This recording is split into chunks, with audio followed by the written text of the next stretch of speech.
everyone, this is Liz Easton, and I wanted to take a quick second to invite you to listen in to the PC Book Club. Wait, I need to start again. Hi, everyone. This is Liz Easton, and I wanted to take a quick second to invite you to listen to the PC Book Club, aka PCBC. Every so often, Ricardo Avila and I chat about the books that you should be reading right now. It's just like sitting on your own private book club discussion, only there's probably slightly more references to true crime and Charles Dickens. I did not write this. We may have to re-record that anyway, because I think you just said it's just like sitting on your own private book club. She did. That was great. Sitting on a book club. Sitting on a private book club. That's pretty racy.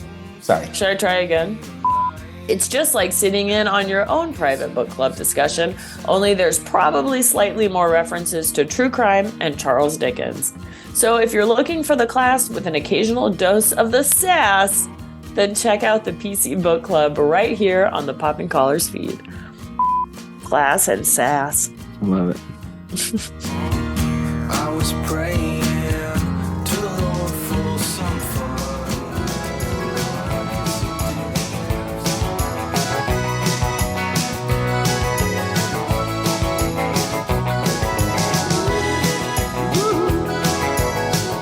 Hi, I'm Greg Knight. Hey, I'm Ryan Parker. And this is the PC Pilgrimage Project. Your ears did not deceive you. I keep changing the title of this thing.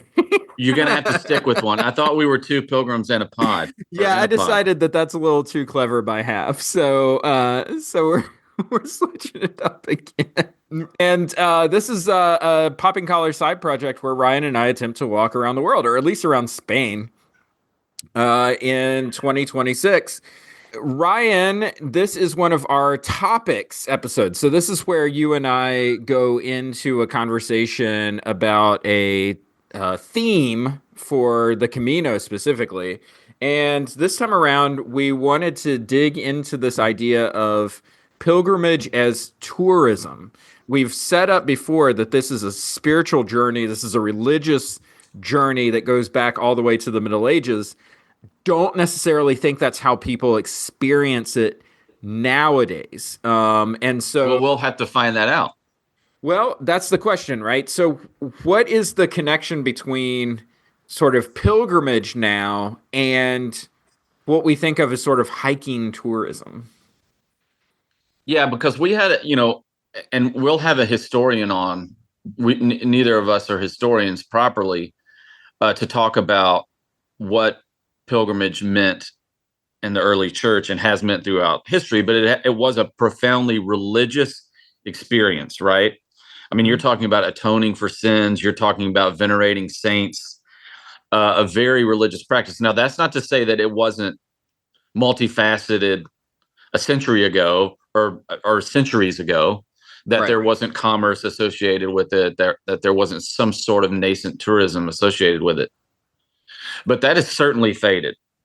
When we announced to friends and family that we were going to walk the Camino, our Catholic friends said, "Why would you do that?" Right. We would never do that, Now, granted, that's a personality thing, and as much as it is a spiritual thing. I mean, but for us, it was it wasn't a religious thing for us, but it was a spiritual. There were spiritual goals for us in the sense of life had been hard. For a stretch, I've said this before, and I know I'll say it again. I lost my father. Amy was in a very tough grad school program, and it for us was a moment to just kind of press pause on a lot of life and to reconnect. And there were spiritual goals, and it ended up being a profoundly spiritual experience in the sense of, in ways that I think we'll talk about in different episodes, encountering different people.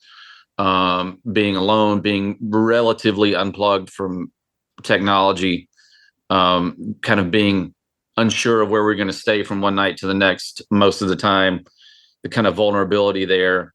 And it's something that I don't know that a day or two goes by that I don't think about, and that that didn't shape me in some way. So, and I want to leave that open for, we're talking in this episode about people who may be engaging in the Camino for reasons other than that. Mm-hmm. But I also want to leave open the possibility that they too can have a profound experience that they weren't expecting. Yes. But I do want to question intention, and also use this as a way to say, if you're thinking about going to do this purely for tourism, please do not do that. Yes, that's a great point. Okay, a couple of things to what you just said. One is, if you even go back and read the Canterbury Tales, right? Geoffrey Chaucer, there is infrastructure built into that pilgrimage. Like, as those people are hiking, they're talking about the inns that they're staying at. They're talking about all of this stuff, right? There are people that are running businesses off of the fact that there are like strangers walking through periodically, right? So this is something that's existed forever. And two, you are so right about this point of, if you're thinking about doing this, evaluate in your mind the why of what you're doing. Not just the how and the where and the when and all of that stuff. Really think about the why, because when you're out there, you're going to experience a lot of other people that have their own whys for why they're doing this. And right? they're going to tell you. Mm-hmm. This feels timely because we're recording this on the day after the 5th episode premiere of White Lotus, in which a main character, a rather upper class, attractive young white co-ed, is telling her wealthy parents, I want to go move to a Buddhist monastery in Thailand for a year to figure it out. Exactly. Exactly. Maybe you can do that in other ways. Okay, here's how we're going to do this conversation. We're going to unpack it this way. So when we talk about the Camino specifically, but even pilgrimage in general, a lot of times people will break it down this way, which is that pilgrimage is physical work in that you are walking for a long period of time, several miles over several days. Pilgrimage is mental work in that you kind of have to, you're breaking yourself from your regular everyday patterns. And so your body sort of, rejects that a little bit. Your brain rejects that a little bit. And so you have to convince yourself that this is our way of life now for a while. And then finally, pilgrimage is a spiritual pursuit. There's a devotional aspect to what it is that you're doing, right? There's a purpose to it. And so we're going to structure our conversation about pilgrimage as tourism sort of along these three veins. So let's start with the physical. And I sent you a video last night that I had you watch. It was about 30 minutes. Oh, buddy. So I also want to say, I'm not going to pile on this woman in the video, but I'm going to pile on this woman in the video. Okay. So here's the, and we'll share. We'll get back to that in a minute, but let's go to the physical. What caught my eye was that she titled the video "Our Bad Camino Experience," and that always like boop, boop, boop, alarm bells, because a lot of what you see on YouTube is people selling the Camino. This idea of like, oh my God, I did this and I had this wonderful time and here's what happened and blah, blah, blah. So whenever you see a bad Camino video, it's really interesting because you're like, oh, what is this? So I clicked on it, and what she after about 25 minutes, what she eventually gives voice to is this idea of overcrowding on the Camino. So she's talking about walking in, and we'll probably have a sound clip here, but she's talking about walking in May of 2024. So a little bit early, not like peak season. Peak season really is like August. Dead of the summer, yeah. Yeah, that's when everything is open for business. May, you may have people there, you may not at that point. There may be some things open, there may not be. So she's talking about walking in May of 2024 and everything being booked. Like all the albergues, restaurants, all of this stuff. Hopefully you watched all the way to the end of the video and got to this, but we did not finish the Camino like we had planned. Unfortunately, there was just way too many people. It was super packed. We were not planning on that happening. It's supposed to be shoulder season. Yeah, we started May 2nd. It was just crazy. Like, we could not find places to stay. We would walk around for hours after walking all day with our 20-pound packs on, 15 to 18 miles. a day. And then we would get to the town and there would be no place for us to stay. Also, no food. If you're not staying in an albergue or a hostel, you have to find restaurants. And it was really weird, but like hardly anything was open, which I thought was very strange. But I think maybe they just weren't planning on having that many people and so weren't open yet. I'm not really sure. So this is probably mostly our fault. I'll take full credit for what happened to us, I guess. But we decided to do this, 4 weeks getting ready for this. And when we did research, all the research pointed towards you don't have to book ahead. You can find a place when you get there, you'll have no problems. So that's what we decided to do. The Camino will provide. I know everybody kind of has a different Camino experience. We didn't want to be in luxury, but we also didn't want to rough it, like sleeping outside, rough it. So definitely didn't want to sleep outside. And there was a couple nights there where we thought we might have to sleep outside because we just literally could not find a place to stay. And it got me thinking, Ryan, this is something that we've talked about when we've been talking about the Pilgrimage Project, is how sustainable is the exponential increase in pilgrims. When we talk about growth from 200,000 people to 500,000 people over the last 10 years, what does that mean for the businesses that are there to house and feed these people? I think, are you pitching that you and I go open an albergue and just kick it? You know, you can buy whole towns on the Camino for the cost of like a house in America. Like you can buy an entire town for like $200,000. Yeah, there's not a lot there. No. And in those towns, I mean, okay, the physical part. So I feel like we're kind of bouncing around a little bit because this is also kind of the economics of it too. What you're talking about. But if we're talking about walking, first off, look, I don't know what pilgrims of old did to prepare for their journey, but I doubt they did. Because they were probably too busy baking bread and building fires for heat and brewing beer and like doing all the work that it took to just survive from one day to the next. And the fact that anybody could go on a pilgrimage in any era of history is really a gift. And we've talked about that a little bit, right? The luxury of taking off time. But this woman in the video talked about, because I think this is the physical aspect of the pilgrimage. We decided to do this 4 weeks ago. What are you talking about? Like, what kind of job do you have that like 4 weeks, I'm going to take off a month? And then you're not going to prepare in the sense of, I mean, it took us 4 weeks to kind of figure out what we were going to take of research. And like, we wanted to do this. We wanted to minimize the strain on our bodies because we were going to carry our bags. We weren't going to pay for a service to do that. We should come back to that too.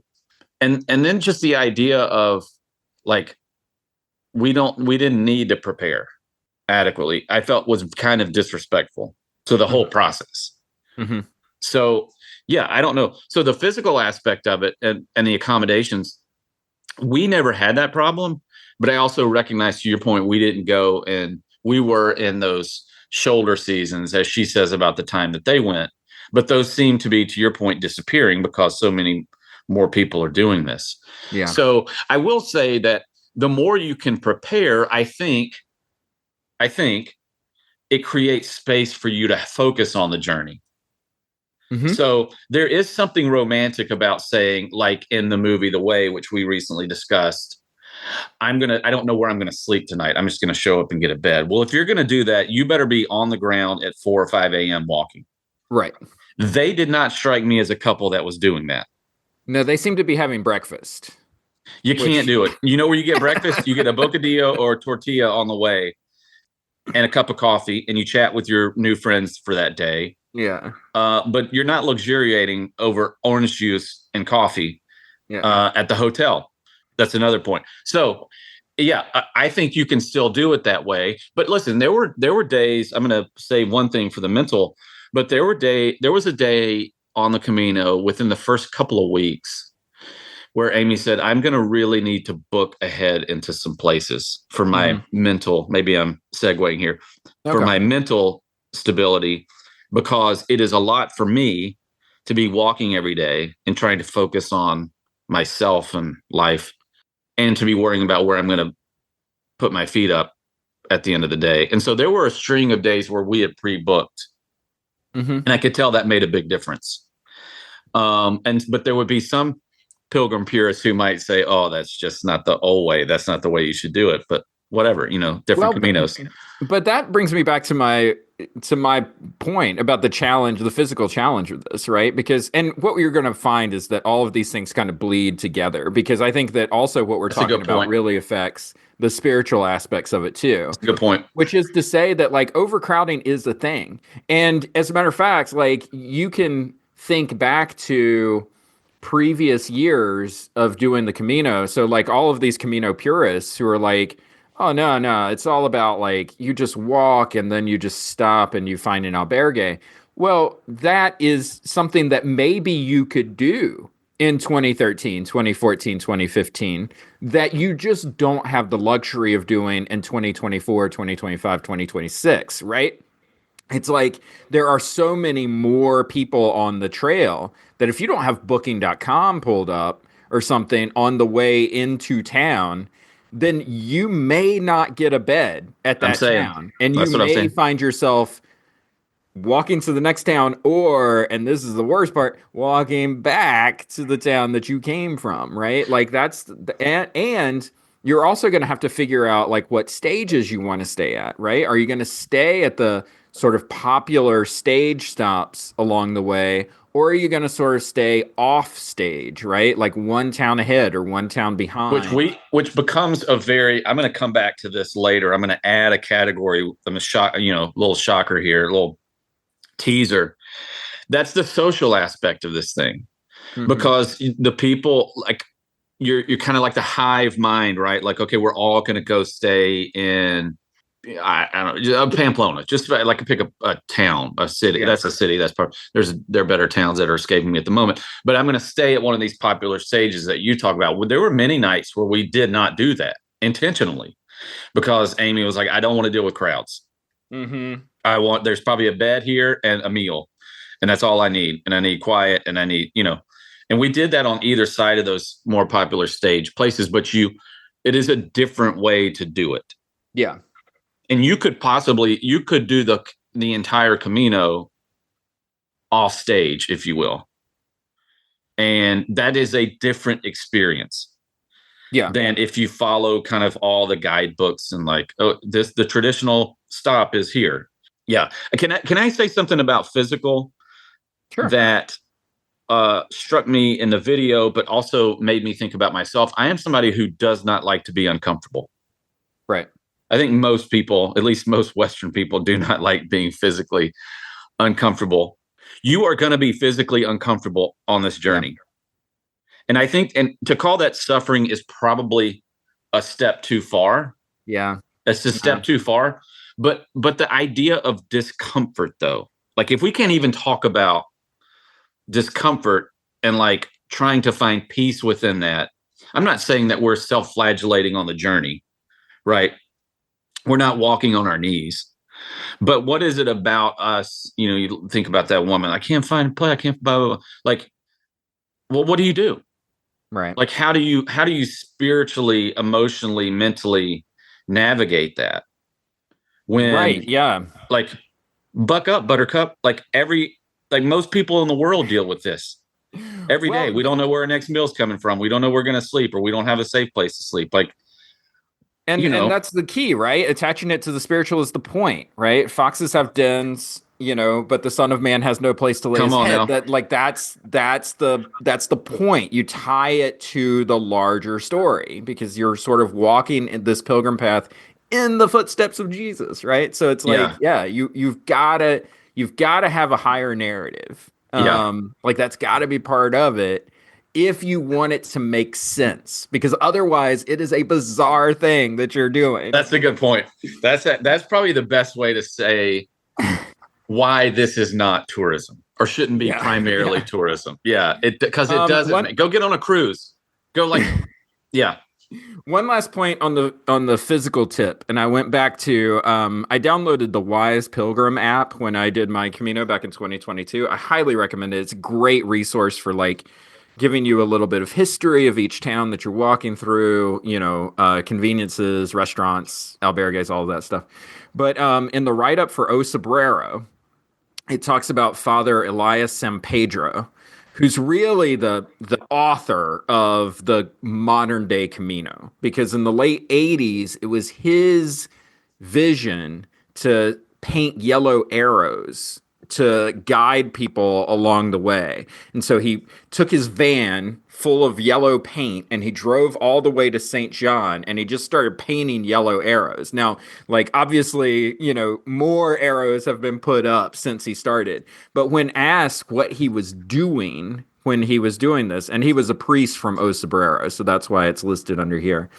When asked what he was doing, his answer was, I am preparing a great invasion. Now, let me tell you, like, those are prophetic words because that's exactly what he's done. And in a time where air travel is much more easily available for citizens around the world, and you have this thing that like people are seeing on YouTube or something like that, that's what you're doing. You're preparing a great invasion. You're preparing for 500,000 people to come to this trail that's not really prepared for 500,000 people. And it's going to be interesting to see how it plays out. And it's not a coincidence that O Sobrero is chock-a-block full of souvenirs and tchotchkes. One of the first small places that you go to outside of a Pamplona or Burgos or whatever that has a city. And of course, they have tourist shops. They would have tourist shops in Leon for just being there because it's a beautiful city, right? But they have pilgrim tourist shops. But O Sobrero is not Leon. It's not a big city. And it is stall after stall after stall of material goods, souvenirs, T-shirts, keychains, bottle openers, hats, anything that you can, cell phone covers, anything. So that's really interesting. Let's go to the mental side of this. What is the mental challenge of tourism, pilgrimage tourism? Do you want to kick it off? Or sure. I think a couple of things. When I joked about the YouTube woman not preparing, one of the things that as you prepare, if you give yourself adequate time to prepare, you start to build up what this thing is going to be. And it's never going to be what you think it's going to be, for good or for ill. It's just going to be different. Yeah. And I think there is I remember feeling intimidated, afraid of what we were doing before we went. But kind of once we got on the way, I thought, oh, this is, and I'm a very social person. And I knew that there were going to be some great moments of like meeting new people and connecting, across difference and things like that. But I don't know. I think the most daunting mental for me, I remember waking up on the first morning on the trail after we had stayed in Roncesvalles, and you see the sign that says you still have like 490 kilometers to go. 700 or whatever it is. Sorry, miles. 400 something miles. 700 something kilometers. Yeah, and you feel, because we got in, and I was shaking like that first night. Like my feet were so sore, and that's an arduous first day. And I remember thinking, oh, wait, there's still that much, And then it was maybe the second or third night, Amy had a bit of a breakdown. Yeah, and said, I don't know that I can do this. And we've talked about this before, and I lay awake at night thinking, well, she's going to have to go home because I'm not leaving. Right. But then the next morning she's walking and she goes, I'm okay now. I knew I was going to do that. I knew that was going to happen. And I knew I had to get through the mental part of it. And I said, I wish you would have given me a heads up, because I stayed up all night wondering what I was going to do. Yeah. I think it's that, because after a short while, your body gets into a rhythm, and that's where this physical mental bleeds into. I think for us, that was the big mental challenge. Was Amy was in between jobs, so she wasn't having to worry about work, although she was wondering what she was going to do next on some of that journey. But for us, I think it was so bound up in the physical early on, and we had such a good experience because we didn't have tons of crowds. We didn't have, there were 1 or 2 days where we were like, oh, can we actually get to the town that we're trying to get to? Mm-hmm. And wondering what we would do if we couldn't. But yeah, I think for the mental for us was just that initial breakthrough. Like it was a break. It felt like a breakthrough. Like we're doing this. Yeah. Even though we felt that when we got there, we were adequately prepared. We had done all our research. We had all the right gear, and all this stuff. And I don't know. What about you when you think about the mental capacity? I think that's so key. Like the thing that you pointed out about this expectation versus reality, because there are so many resources that you're going to find as you prepare, in the 4 weeks lead up for your trip and stuff. You're going to find so many things that write up this idea of like, oh, you're going to meet all these people. You're going to have this Camino family. You're going to blah, blah, blah. Like, here's the thing. Maybe. Right? Maybe is always the answer to that stuff. You may meet really cool people. You may meet a bunch of assholes. Like, I don't know. I don't know what your experience is going to be. Or people that are just annoying. Like you don't jive. You're not going to fit with everybody. You may see 2 yahoos out here like filming everything, asking to interview you, and see if like get ready, people. We're making a YouTube curriculum out of this, blah, blah, blah, like who knows?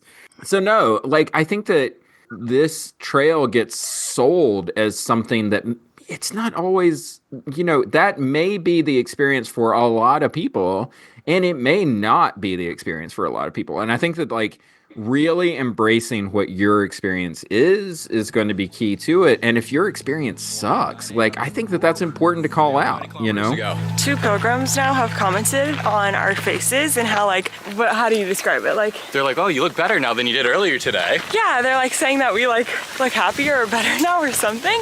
And we're like, what do you want us to do when we're walking? Look around and be like, we're just gonna be beaming the whole time so people don't judge. Buen Camino! Buen Camino! Oh my gosh, he's from Thousand Oaks. He's from our hometown. Thousand Oaks. What is the chances? Seriously, what are the chances? Hey, say what's up, my friends. Hey! Buen Camino! It's been a quiet day on the Camino. We actually haven't seen that many people around us, which is the first time in 7 days that we haven't had someone behind us in at least a few minutes. Just like a foggy, quiet, somber day on the Camino so far. Okay, now back to today. We're gonna take you all along the town of Logroño today and explain what we are doing to change up our Camino, because there's a lot of info to it. So while Sam packs up, I'll explain a little bit about what's going on. So we are on day 8 of the Camino. We're heading towards the end of October. It's getting colder here, and the forecast for the next couple of weeks of our walk is 100% rain for every single day. Obviously, our overarching wild goal would be 500 miles, the entire Camino de Frances trek, but ultimately we thought 2 weeks would be perfection, the last week and the first week. We left it open for room to grow on that, but after being on 8 days on the Camino and obviously having limited time and resources financially, we really want to do some European backpacking after the Camino. And I know for other people, they would be like, no, go for it. You gotta finish it. We wanted to do it our own way. We do everything in life our own way. By the way, I have never walked 8 hours a day in my life. So the fact that we've already done it for 8 days is kind of insane. And so I'm really proud of how far we've gone. So I feel like a weight off my chest now that we've made a decision on how we want our Camino experience to be. Let's go. Not everybody's going to have this magical time walking 30 something days. Some people have severe physical issues that arise, right? Like severe medical issues that arise. Like that's not going to be fun. So yeah. No, it's and that's not something we talked about, but it's kind of to back up is you've really got to take care of yourself on the way, and you got to make sure that you're walking safely. Mm-hmm. We joked about that's is Emilio Estevez the worst pilgrim ever because he died on the first day. People do get hurt. I remember on our first day, we heard stories kind of being passed along the different groups that somebody had to be medevaced out because they had a severe leg injury, so stuff like that happens, and you have to take care of yourself, and you because that stuff weighs on you. Yeah. But it's really and this is where it starts to bleed into the spiritual. For me, it was like you kind of have to constantly remind yourself of why you're doing this. And I think if you don't have a why, then that's impossible. You can't do it. I think that's a little bit about what you said earlier about it doesn't make sense. Like it makes sense. It made sense to you, Greg, when you went, but I would have thought you maybe, if not every day, frequently were like, I'm doing this because, whatever that fill in the blank. Right. And I did that. I had to do that. And I think that's bordering on the spiritual too, maybe. I think so. I will say this just for the mental challenge. I think honestly, and this sort of speaks to your expectation versus reality thing. I think that there's a big aspect of FOMO to this, this idea of fear of missing out. And I think that this is linked to YouTube and social media. I think that yes, things like I don't know, Rick Steves probably walked the Camino at some point. Like you see these things, I'll push you, you've referenced before as like really the thing to take you over the top to considering like doing this. That's like true. there are these things that sort of exist, but I think that the majority of people who really think to themselves, I want to do this, are people who have seen vloggers, influencers on social media, on YouTube saying, oh my God, I did this and it was such a great time. And because here's the thing about the Camino or any pilgrimage experience that involves a long hike, it kind of goes back to that line from The Way that woman who runs the albergue says, where she's like, when I was young, I didn't have time to walk the Camino, and now I'm old and I just physically can't do it. And it's like, yeah, there's sort of a ticking clock to like when you're able to do this. And so I think fear of missing out is a big reason why people are like, oh, I gotta go. And it creates that overcrowding that we see, right? Yeah. I think this is a great point. And you're kind of, you've unknowingly segued into my teaser of what I wanted to add to the three themes that you pointed out. And I think I'm going to go ahead and insert a third theme here. And I want us to close on the spiritual because, probably religious people listening to this. One of the things I wanted to add was the social cultural component of this. Because that's everything that you're saying. Like, how do I know about the Camino? Because of culture, whether that's social media or art and entertainment. Most people are not going to learn about the Camino, want to do the Camino because they were church history students in seminary, quite frankly. So I think that's an important thing to consider. And I also kind of want to interrogate what we're doing, because I can pile on the YouTube woman that we were talking about earlier, which felt like too much of an influencer video. But how is what we're hoping to do any different? Right, exactly. And ultimately, we're contributing to the problem, right? Because we're taking a bunch of equipment that's going to have to be charged every night. We're going to have to charge up this hard drive that we're putting all of these videos on and stuff like that. And so that's taking up more space than is necessary for the two of us. So, we are contributing to the problem. And I think it's very important for us to say that in any of these pilgrimages, if we're able to do more than one, we are not pilgrims. I don't think. I think we're documentarians. Yeah.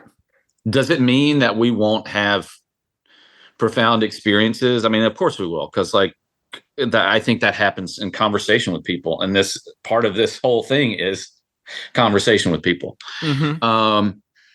And so there's so much there will be more aspects of the physical and mental on, I think, us, because of what you just said of gear and producing, if you will, programming and producing. I think our role is sort of religious minded, folks who are observing this thing happening, and we are there as observers, right? Yeah. We're also there as sort of cultural exegetes, right? So it's like this is a big thing that's happening in culture. Where are people drawing meaning out of this, right? And so and I would say that the less we keep the camera on ourselves, the better.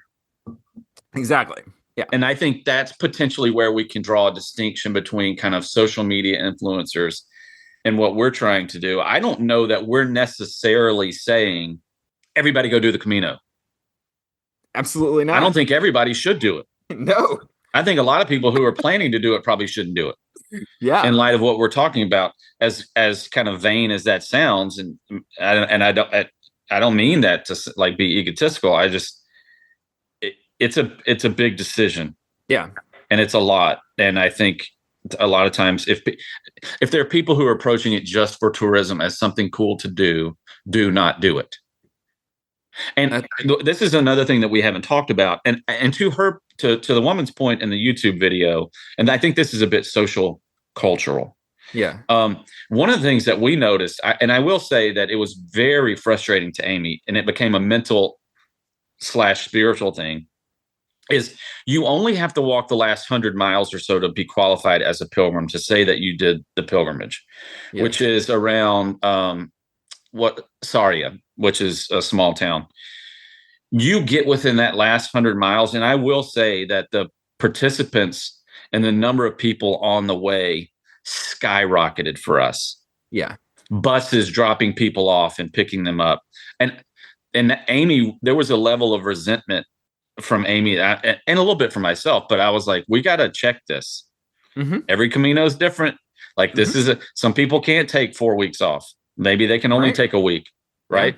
Yeah. My good friend, Alex Carpenter, who we're going to interview on this podcast, only did the last 100 miles with a group.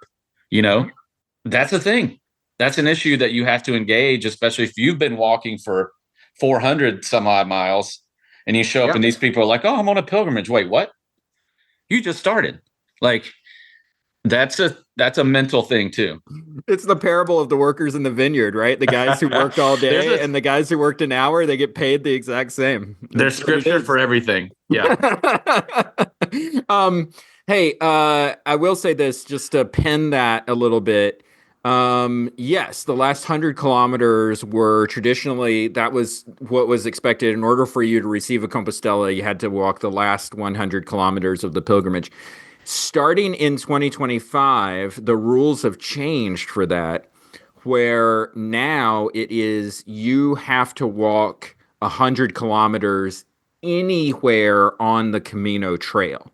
So it's not just the last 100 kilometers from Saria typically to Santiago. You could walk from St. John to, I don't know, Logroño, and you can receive a Compostela at the end because you did that 100 kilometers at the very beginning. Get that? Do they give those out in Logroño, for example? No, you still have to get to Santiago, but you show them your pilgrimage passport and that you walked 100 kilometers. Which by the way, it means you could get there in like a day in a car. That's right. Yeah. Oh, yeah. It's sick. It's disgusting how quickly you can get to places in cars. Yeah, don't think you can. That's the other mental thing. Do not think about, I could be there in an hour, like, that's right, or 30 minutes. Like, you can't think that way. Yeah. All right. So spiritual. This is also like that. There's a spiritual element to that. So what do you think all that about? Is to say that could alleviate some of those big crowds at the end. Although I think if I were speaking as sort of a realist, I would say that most people want to experience that idea of arriving in Santiago. That's true. So even if you could sort of qualify for a Compostela, anywhere along the trail, you're likely for your experience going to want to walk past the bagpiper, cross the plaza, hit that 0 kilometer marker right there in front of the cathedral. So yeah, just saying. Yeah. Yeah. Okay. So let's get to the spiritual aspect quickly because our time is starting to run out. So the spiritual sort of challenge to this idea of pilgrimage as tourism is something that I think if you did walk the Camino, you would really experience, which is that most people who walk this are not doing it for religious reasons. And I think that that's important to understand as you sort of go on the trail. This idea of like, oh, I'm going to stop in these churches and pray and blah, blah, blah. Well, one, most of the churches aren't going to be open. They don't have staff to keep them operating really. And then two, most of the people that you find along the trail, it's exactly what you're saying, Ryan. They're doing this because they had time off, and were able to do it, or they've hit some sort of life moment that they kind of want to use this as a marker for, this experience, or they're just looking for a life experience. They're just looking to do something, that sounds interesting. And so, yeah, this idea of like a devotional aspect to the Camino, I think is very different from what most Catholics think of it as. It's before I went on this trip, if someone told me I had this spiritual moment, you kind of roll your eyes and go, yeah, okay, sure. But there was no question about it. And I was fortunate, I had my iPhone and I took a picture of it. I left the mountain and I just turned around and all of a sudden there was this light.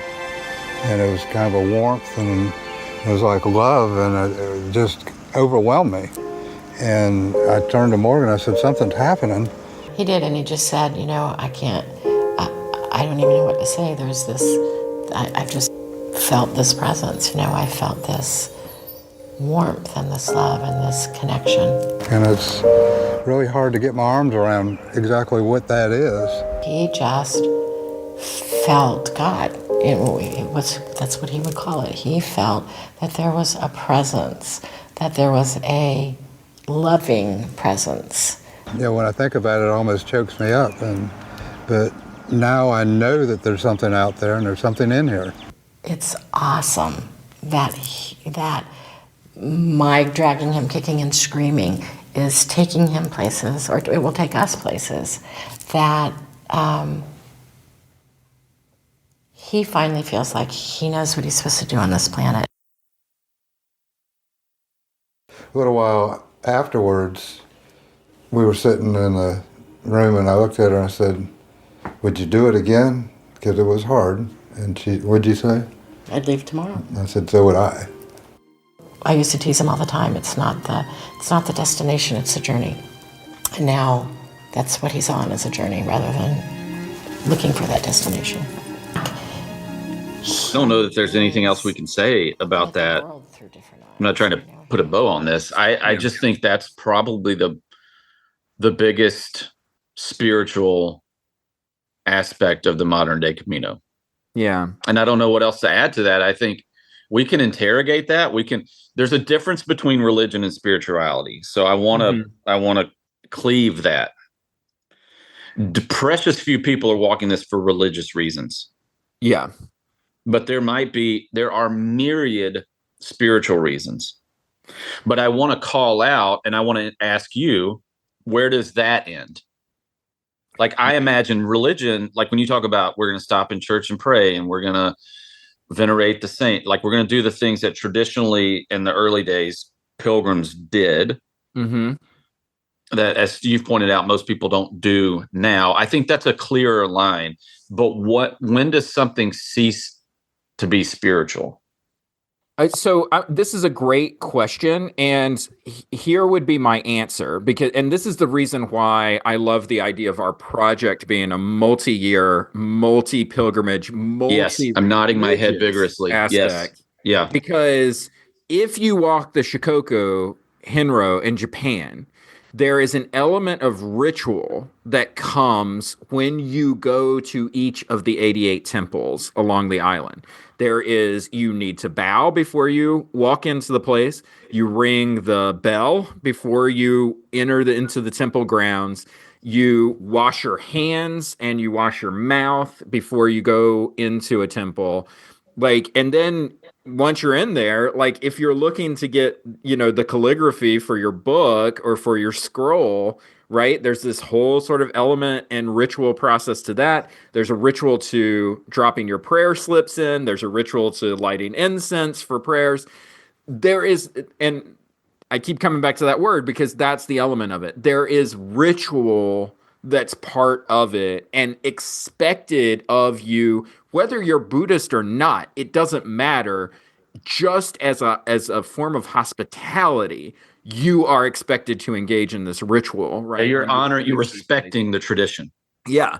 And so I think that that's the element that may be missing from the Camino that makes it not as religious for people, because there's not this ritual element that's a part of it. It's not asking anything of you. Behavior when you arrive at churches and stuff. It's not asking anything of you to maybe be quiet in a church and walk. Yeah. Yeah. And maybe hopefully don't be an asshole. Right. But I could see that really having profound impact on how you experience it spiritually, right? That's a great point. If you're walking to 88 different temples and you're doing spiritual practice every time, that becomes muscle memory. That becomes a part of you as you're walking it. But if you're on the Camino and you're just skipping past locked church buildings, every town that you go through, that means it's not having that resonance, right? You're not sort of doing that act. And I think that limits the spiritual potential of it. I think it's important that you called out the Japanese pilgrimage, because this is a larger project. We spent so much time over these last few episodes talking about just the Camino, but the goal is to hopefully engage these other spaces and other paths. And I think you've done a really great job of picking out 3 very distinct, almost tiered in a way, pilgrimages, because you have one that I would say is highly spiritual and religious in what you just mentioned. Mm-hmm. You have this middle, much more complex, I think, Camino de Santiago, and then the pilgrimage in Norway, which seems to be purely tourism.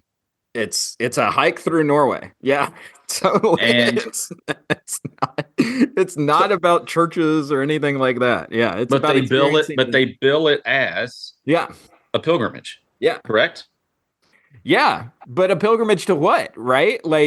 God's creation? I don't know. I'm down for that. I am 100. I'm 100% down for a pilgrimage to nature. Yeah, exactly. Which I think is kind of how Norway sees it, right? It's this, God is all around us, not in these buildings. And so here, look at this beautiful world around you. I think that's part of it. But I know a guest that we can have on to talk about that too. So, yeah. So Ryan, all of this is to say that pilgrimage has taken on a whole different aspect of life than it had back in Chaucer's day. Although even then, there's some of those people on the trail, on the Canterbury Trail, that their reasons for doing it are a little suspect. Hey, let me ask you a question. I just thought about something I said earlier about pilgrims a century ago. Do you what happened? Do you know if there's a study on the Camino in World War II? Oh, that's a great question. Or even the Spanish Civil War, right? When any of it, Franco and stuff was all of that stuff was going on. I don't know. Yeah, that's such a great point. We should probably, as an aspect of leading up to our Camino walk, do sort of a little bit of Spanish history, specifically Spanish Camino history. Because it's easy to say this has existed for 1,000 years, but it hasn't existed like this for 1,000 years, right? No. It hasn't even existed like this for 40 years. It's only been about 30 years. Yeah. I just Googled the Camino de Santiago in World War II. Mm-hmm. Saw a decline in popularity due to travel restrictions and the focus on wartime activities. Duh. But I would love to know who, if anybody, and who walked the Camino during World War II. That'd be fascinating. But then real quickly, I'm showing Greg, for all of you listening, I'm scrolling down to the people who also ask section of Google. Mm-hmm. How do you go to the bathroom on the Camino de Santiago? That's pretty good, right? That's really good. We thought about that a lot too, leading up to but anyway, that's a prep episode. Whole other topic. Conversation. Yeah. It's a whole other topic. Ryan, thanks for joining me for this conversation about pilgrimages tourism. As you can see, there's a lot to unpack here. And that's what I like about these topic episodes, is that, you and I, having had the benefit of experiencing these things, we kind of know what it is to look for as far as like, here's a weird thing that happened to me on my Camino. Can we talk about this? And so certainly the economics of the Camino, not just financially, but just kind of culturally, I think was part of my questioning. So I thought this was a great conversation about that. Yeah, and I want to say that this is only my and your experience. Right. These are opinions based on our experience. They do not reflect the opinions of St. James, the Catholic Church, okay. Anybody that is officially involved in Camino tourism. These are our experiences. So take that as you will. Exactly. Ryan, thank you for joining me again this month. Next month, I think we've got another interview episode. So I've got a lot of interviews on the line, so I don't know quite which interview it's going to be. It's either going to be with the folks from Wonder Voyage, which is a company based out of Texas that create, craft, and execute pilgrimages for different groups, for like church groups and anything, really. Yeah. Around the world. All kinds of different pilgrimages. So we're going to talk about them, about like the popularity of pilgrimage now, and how it is that they got into this business.